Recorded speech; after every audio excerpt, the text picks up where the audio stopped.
नमस्कार शिक्षक मित्रांनो, TET 2026चा पेपर फुटला. आता पुढे काय करावे याविषयी आपण चर्चा करणार आहोत. सगळ्यात महत्त्वाचं म्हणजे निराश होऊ नका, स्वतःला सांभाळा.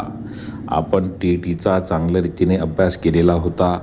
आपण TET पास होऊ असं आपल्याला वाटत होते आणि त्यामध्ये TETचा पेपर फुटला म्हणून आपल्याला अतिशय दुःख झालेलं आहे.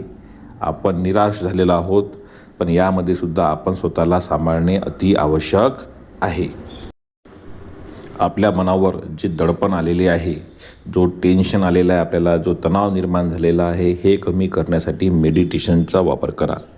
त्यामुळे आपल्याला निश्चितपणे याचा लाभ होईल आणि आपल्या मनावरील जे दडपण आहे ते कमी होऊन आपलं जे मन आहे ते ताजेतवाने होण्यास मदत होईल. आपल्याला रिलॅक्स वाटेल. एक गोष्ट लक्षात ठेवा, TETची परीक्षा रद्द झालेली नाही. ती फक्त पुढे ढकलण्यात आलेली आहे. नवीन तारीख लवकरच आपल्याला माहिती मिळेल. त्यामुळे आपण जो आपला अभ्यास केलेला आहे तो कंटिन्यू ठेवणे आवश्यक आहे. त्याकरिता आपल्याला अभ्यासाचे पुन्हा नियोजन करणे आवश्यक आहे. त्यामुळे आपण आपल्या अभ्यासाचे नियोजन करा. आपला अभ्यास करणे सोडू नका.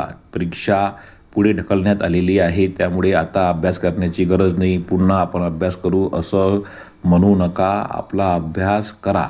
अभ्यास सोडू नका. त्यामध्ये सातत्य ठेवा. रिव्हिजन ही अतिशय महत्त्वाची आहे. आपला जो TETचा अभ्यासक्रम आहे तो खूप मोठा आहे. त्यामुळे आपल्याला अभ्यासाला दांडी देणे परवडणार नाही. त्यामुळे अभ्यास सोडू नका. त्यात सातत्य ठेवा. आणि शेवटी मी एवढंच म्हणेल की आपलं कुटुंब, आपले मित्रमंडळी यांच्याशी चर्चा करा, त्यांच्यासोबत वेळ घालवा.